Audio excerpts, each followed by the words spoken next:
Welcome, wayward souls. I'm your crypt keeper, secret teller, and grave digger of forgotten lore, Fauna Blakewell. Light your lantern, come with me, and step carefully. The path ahead is uncertain, and I never promise a safe return. Black Annis is one of the most chilling figures in English folklore. A blue-faced hag with iron claws said to lurk in a cave in the Dane hills of Leicestershire, preying on children. But her origins are far older and more tangled than a mere cautionary tale. Some folklorists believe Black Annis may be a distorted echo of an ancient European mother goddess. These deities often embodied nature's harshness, death, and rebirth. Black Annis's bower is a cave carved into sandstone, with a gnarled oak at its entrance. Some theories suggest her legend may stem from sacrificial rites once held at those secret groves. But whether she began as a goddess and nature spirit or a tale to keep children close to home, Black Annis endures as a symbol of devouring fate, maternal distortion, and the primal fear of being consumed by the dark.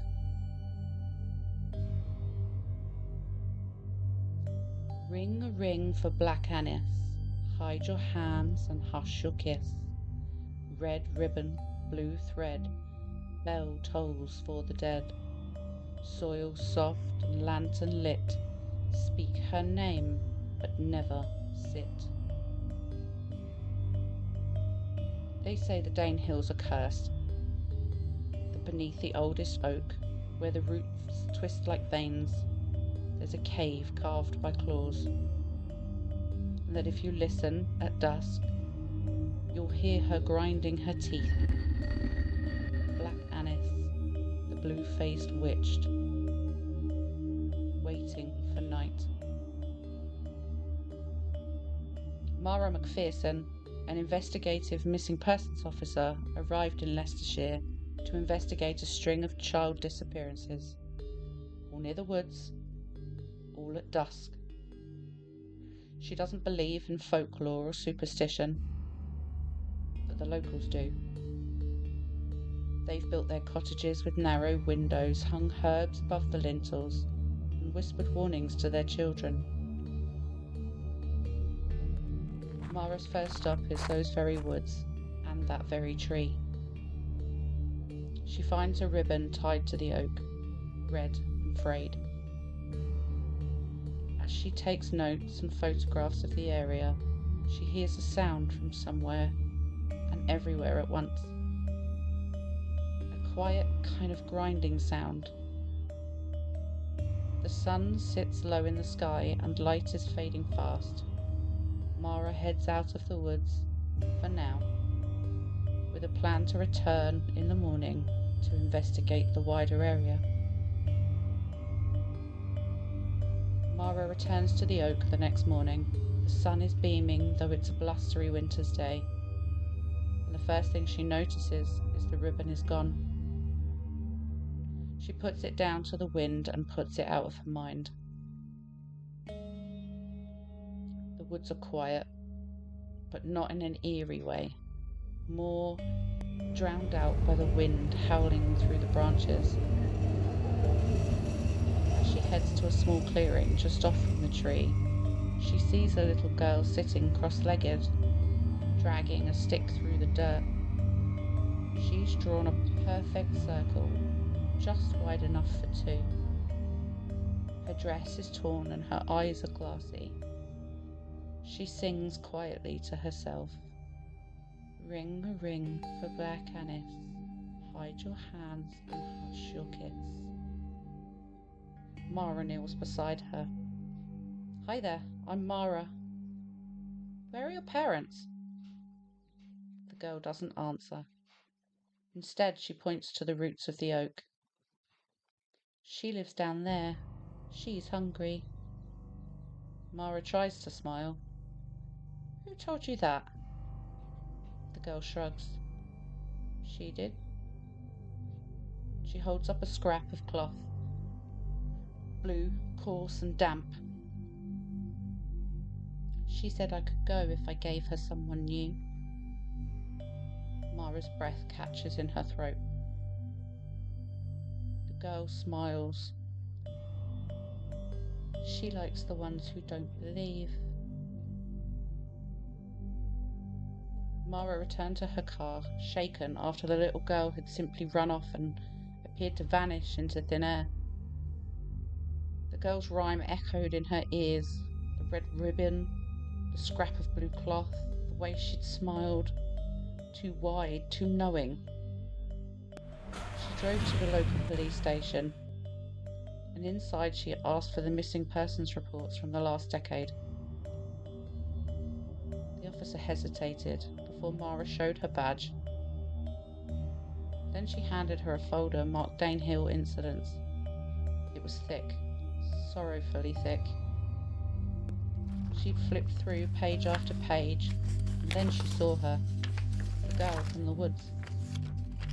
Clara Mott, age 7, vanished in 2014. Last seen playing near the woods. She wore a red ribbon in her hair and a blue dress.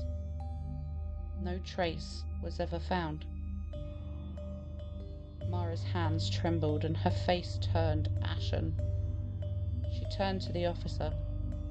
"This girl, Clara, I saw her yesterday." The officer paled. That's not possible." "Why?" "Because you're not the first to say that." He opened the drawer, pulled out a notebook. Inside were sketches, circles in the dirt, claw marks on trees, and scraps of blue cloth. Every time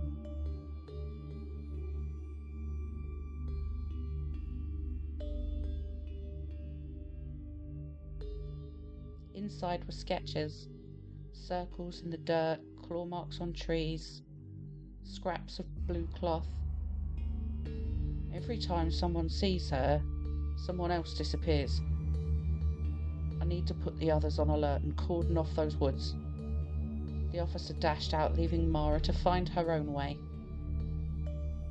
Outside, the wind howled.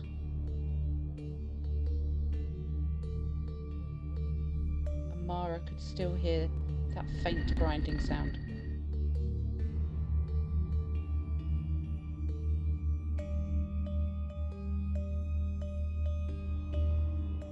Mara left the station with the file clutched to her chest. 37 children. All vanished within a 2-mile radius of Danehills. All aged under 10. All last seen near trees and wooded areas. She drove to the edge of town where the hedgerows grew thick and the roads narrowed. A crooked sign hung on a small run-down building. Daneshill Archive. Beneath it, a bell hung from a rusted hook. She reached out, and it rang. A moment later, the door creaked open. "You'll hear about the girl," said the woman inside. Dr. Elsie Crane, folklorist, keeper of the archive. Her offices smelled of old paper and ink. Mara followed her in and showed her the file as they sipped hot tea on firm, leather-bound chairs. Dr. Crane nodded. "They're all hers. Black Annis doesn't take randomly, she chooses." "Black Annis chooses?" She sighed. "Black Annis is older than church, older than stone.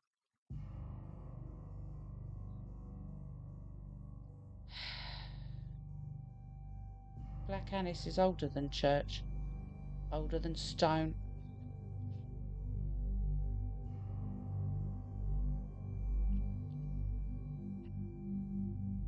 "Black Annis is older than the church, older than the stones. She's the hag beneath the hill, the eater of straying children, the clawed mother of the woods. She pointed to a charcoal sketch hung above the desk. A hunched figure with blue skin, long nails, and a mouthful of teeth. They say she once lived in a cave carved by her own hands, lined with the skins of those she took. She'd crawl out at dusk, sniffing for blood, dragging her iron claws across the bark. But she's not just a monster, she's a ritual. Mara frowned. What's that mean? She marks the land. Every 10 years she rises. The rhyme is her summons, and the child who escapes becomes her herald. But why? Because fear feeds her. Stories keep her alive, and when we forget, she reminds us. Dr. Crane handed Mara a page torn from an old book. On it a single line. She comes when the soil is cold, and the bell is rung by no hand. Children who stray, children who speak her rhyme, and children who wear red. She opened a drawer in her desk and pulled out a map, hand-drawn, covered in symbols, circles, crosses. Every disappearance follows a pattern. Every 10 years she waits, and every time one child escapes. Escapes? To warn the next. Mara felt her throat tighten. Clara. Dr. Crane nodded. She's the echo, the offering that got away. But she's not alive, not really. She's the bell before the feast. Outside the wind shifted, and the bell rang again. But nobody stood at the door. Mara spread the rhyme across the table as Dr. Crane watched silently.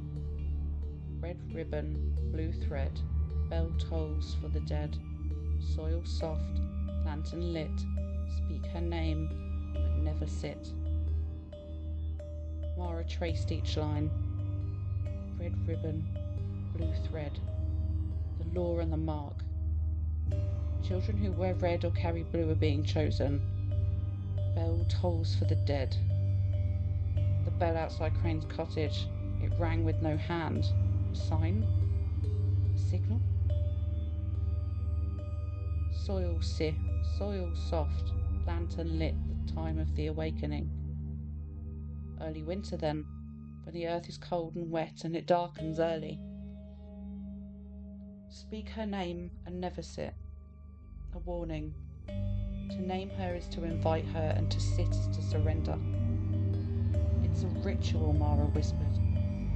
A summoning, a map. Dr. Crane nodded, and the grave is the key. Mara left the archives and followed the map Dr. Crane had given her to a forgotten cemetery behind the chapel. Ivy choked the stones. Moss covered the walls, and the air was still. She found Clara's marker, small, cracked, and half sunken in soil. Birth date, no death, just a carving and a name. Mara knelt and dug.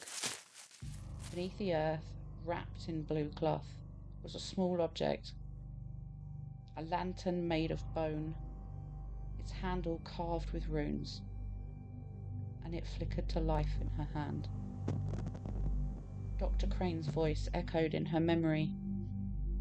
Only the marked may walk the woods and live. Do not sit, and do not speak her name. The sun bled low behind the hills, and Mara stood at the edge of the woods, the bone lantern flickering in her grip. Its light was pale, almost blue, casting long shadows that bent unnaturally. She stepped into the trees. The woods were silent, save for the crunch of her boots. She followed the path marked on Dr. Crane's map. Twisted roots, clawed bark, scraps of red ribbons tied to branches everywhere like warnings. Then she saw them. Circles in the soil, 7 of them, each ringed with stones, each filled with soft earth, one freshly dug. Mara's breath caught in her throat, almost hissing. She stepped closer. Inside the newest circle lay a doll, stitched from cloth and bone, its eyes made from human teeth, and the lantern emanated stronger. Behind her, a whisper. "You carry a light."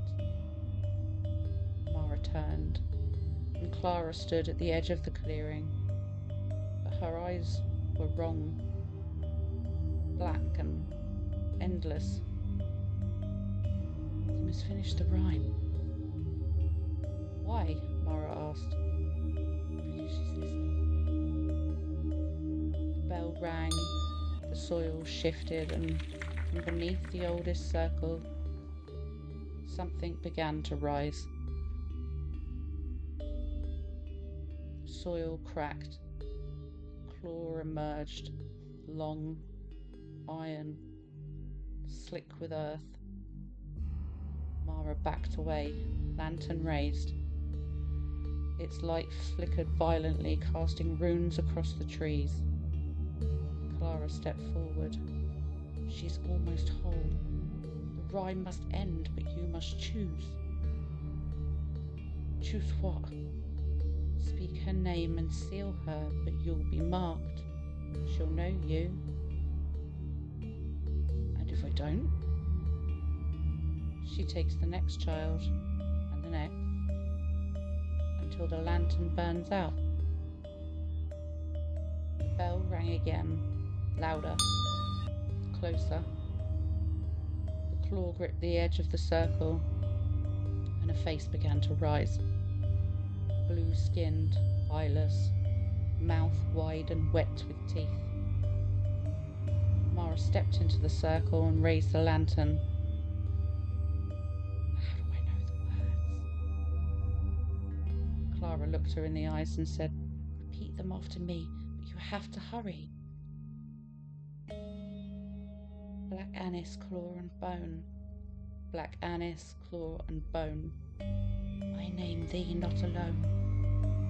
I name thee not alone. Light and soil, bell and thread. Light and soil, bell and thread. I seal thee with words once said. I seal thee with the words once said." The lantern flared violently and the runes burned. The creature before them screamed, sound like wind through graves, and the soil swallowed her. The circles collapsed in on themselves, and then there was silence and darkness. Clara was gone. Mara turned to leave, but as she stepped from the wood's edge, the lantern flickered once more, illuminating the path ahead. Mara's eyes grew wide with fear, a cold sensation running down her spine. And in the distance, a child's voice sang. "Red ribbon, blue thread." And there the tale ends for now, but the echoes will always remain. If you've enjoyed your stay here in my domain, leave your mark, a review, a whisper, a 5-star sigil. Until next time, wanderers, I've been Fauna Blakewell, and you've been changed forever.